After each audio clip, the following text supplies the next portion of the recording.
Hello ಎಲ್ರಿಗೂ ನಮಸ್ಕಾರ ಮತ್ತೆ ನನ್ನ ಚಾನೆಲ್ಗೆ ಸ್ವಾಗತ. ನನ್ನ ಹೆಸರು ವೀಕ್ಷಿತ. ನನ್ನ ಚಾನೆಲ್ ಹೆಸರು ಸಿಂಪ್ಲಿ ಬ್ಯೂಟಿಫುಲ್ ಕನ್ನಡ.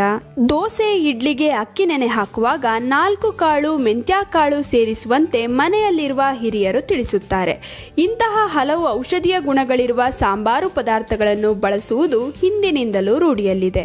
ಮೆಂತ್ಯ ನಮ್ಮ ದೇಹಕ್ಕೆ ತಂಪು, ರಕ್ತದಲ್ಲಿರುವ ಸಕ್ಕರೆ ಪ್ರಮಾಣವನ್ನು ತಗ್ಗಿಸುವುದರಲ್ಲಿ ಇದು ಪ್ರಮುಖ ಪಾತ್ರವನ್ನು ವಹಿಸುತ್ತದೆ.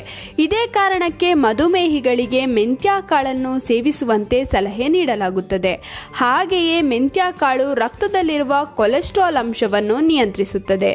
ಬಾಯಿ ಹುಣ್ಣಿಗೆ ರಾಮಬಾಣ ಈ ಮೆಂತ್ಯ ಕಾಳು. ಅಪಾರ ಔಷಧೀಯ ಗುಣಗಳನ್ನು ಹೊಂದಿರುವ ಸಾಂಬಾರು ಪದಾರ್ಥವಿದು. ಒಳ್ಳೆಯದು ಎಂದು ಕೆಲವರು ವಿಪರೀತವಾಗಿ ಮೆಂತ್ಯ ಕಾಳನ್ನು ಬಳಸುತ್ತಾರೆ. ಅದು ಒಳ್ಳೆಯದಲ್ಲ. ಅತಿಯಾದರೆ ಅಮೃತವು ವಿಷ ಎನ್ನುವ ಗಾದೆ ಮಾತಿದೆ. ಮೆಂತ್ಯದ ವಿಚಾರದಲ್ಲಿ ಬಂದರೆ ಇದು ಅಕ್ಷರಶಃ ಸತ್ಯ. ಬನ್ನಿ ಹಾಗಾದರೆ ವಿಪರೀತವಾಗಿ ಮೆಂತ್ಯದ ಸೇವನೆಯಿಂದ ಉಂಟಾಗುವ ದುಷ್ಪರಿಣಾಮಗಳ ಬಗ್ಗೆ ತಿಳಿಯೋಣ. ಹೈಪೋಗ್ಲೈಸೆಮಿಯಾ ಸಮಸ್ಯೆ ಎದುರಾಗುತ್ತದೆ. ರಕ್ತದಲ್ಲಿ ಸಕ್ಕರೆಯ ಅಂಶವು ನಿಗದಿತ ಪ್ರಮಾಣಕ್ಕಿಂತ ಕಡಿಮೆಯಾಗುವುದನ್ನು ಹೈಪೋಗ್ಲೈಸೆಮಿಯಾ ಎನ್ನುತ್ತಾರೆ. ಇದರಿಂದಾಗಿ ಮೆದುಳಿಗೆ ಸಾಕಷ್ಟು ಪ್ರಮಾಣದಲ್ಲಿ ಗ್ಲೂಕೋಸ್ ಅಂಶವು ಸರಬರಾಜಾಗುವುದಿಲ್ಲ.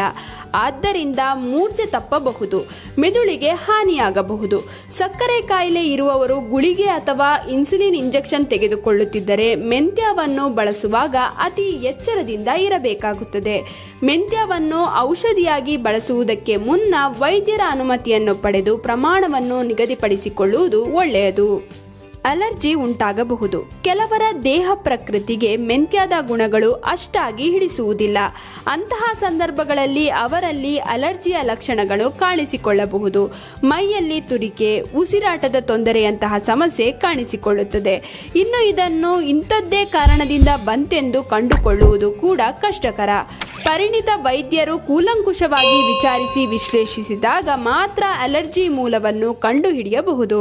ಇತರ ಔಷಧಿಗಳೊಂದಿಗೆ ಮೆಂತ್ಯ ಸೇವನೆ ಒಳ್ಳೆಯದಲ್ಲ. ಕೆಲವು ಆರೋಗ್ಯ ಸಮಸ್ಯೆಗಳಿಗೆ ಬಳಸುವ ಗುಳಿಗೆಗಳೊಂದಿಗೆ ಮೆಂತ್ಯವು ತುಂಬಾ ಪರಿಣಾಮಕಾರಿಯಾಗಿ ಪ್ರತಿಕ್ರಿಯೆ ನೀಡುತ್ತದೆ. ಕೆಲವೊಮ್ಮೆ ಗುಳಿಗೆಯಲ್ಲಿರುವ ಅಂಶಗಳನ್ನು ರಕ್ತಕ್ಕೆ ಸೇರಲು ಬಿಡುವುದಿಲ್ಲ. ಮೆಂತ್ಯದಲ್ಲಿರುವ ನಾರಿನಾಂಶವು ಅವುಗಳನ್ನು ಹೀರಿಕೊಂಡು ದೇಹದಿಂದ ಹೊರಕ್ಕೆ ಕಳಿಸಿ ಬಿಡುತ್ತದೆ.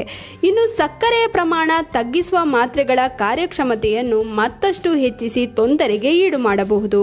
ಗರ್ಭಿಣಿಯರಿಗೆ ಒಳ್ಳೆಯದಲ್ಲ. ಮೆಂತ್ಯಕ್ಕೆ ಮೂತ್ರನಾಳಗಳನ್ನು ಹಿಗ್ಗಿಸುವ ಗುಣವಿದೆ. ಇದು ಬಸುರಿ ಹೆಂಗಸರಲ್ಲಿ ಅಕಾಲಿಕ ಹೆರಿಗೆಯನ್ನು ಪ್ರಚೋದಿಸುವ ಸಾಧ್ಯತೆ ಇದೆ. ಆದ್ದರಿಂದ ಬಸುರಿ ಹೆಂಗಸರು ಅತಿಯಾಗಿ ಮೆಂತ್ಯ ಸೇವನೆ ಮಾಡುವುದು ಒಳ್ಳೆಯದಲ್ಲ. ಇನ್ನು ಉಳಿದಂತೆ ಅಲ್ಸರ್, ಎದೆ ಉರಿ, ಗ್ಯಾಸ್ ಸಮಸ್ಯೆ ಇರುವವರು ಕೂಡ ಅತಿಯಾಗಿ ಮೆಂತ್ಯ ಸೇವನೆ ಮಾಡುವುದು ಒಳ್ಳೆಯದಲ್ಲ.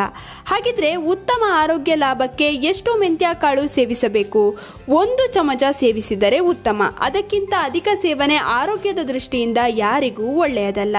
ನೋಡಿದ್ರಲ್ಲ, ಈ ವಿಡಿಯೋ ನಿಮ್ಮೆಲ್ರಿಗೂ ಇಷ್ಟ ಆಗಿರುತ್ತೆ ಅಂತ ಅನ್ಕೊಂಡಿದ್ದೀನಿ. ಹೇಗನ್ನಿಸ್ತು ಅಂತ ಕಮೆಂಟ್ ಸೆಕ್ಷನ್ ಅಲ್ಲಿ ತಿಳಿಸೋದನ್ನ ಮರಿಬೇಡಿ. ಆದಷ್ಟು ಈ ವಿಡಿಯೋನ ನಿಮ್ಮ ಫ್ರೆಂಡ್ಸ್ ಹಾಗೂ ಫ್ಯಾಮಿಲಿ ಜೊತೆ ಶೇರ್ ಮಾಡ್ಕೊಳ್ಳಿ. ಹಾಗೆ ಲೈಕ್ ಮಾಡೋದನ್ನ ಮರಿಬೇಡಿ. ನೀವಿನ್ನೂ ನನ್ನ ಚಾನಲನ್ನು ಸಬ್ಸ್ಕ್ರೈಬ್ ಮಾಡ್ಕೊಂಡಿಲ್ಲ ಅಂದರೆ ದಯವಿಟ್ಟು ನನ್ನ ಚಾನಲನ್ನು ಸಬ್ಸ್ಕ್ರೈಬ್ ಮಾಡ್ಕೊಳ್ಳಿ. ಹಾಗೆ ಪಕ್ಕದಲ್ಲೇ ಇರುವ ಬೆಲ್ ಬಟನ್ ಅನ್ನು ಕ್ಲಿಕ್ ಮಾಡಿ. ಹೀಗೆ ಪ್ರೋತ್ಸಾಹ ಕೊಡ್ತಾ ಇರಿ. ಪ್ರೋತ್ಸಾಹ ಕೊಡ್ತಿರೋ ನಿಮ್ಮೆಲ್ರಿಗೂ ತುಂಬಾನೇ ಥ್ಯಾಂಕ್ ಯು.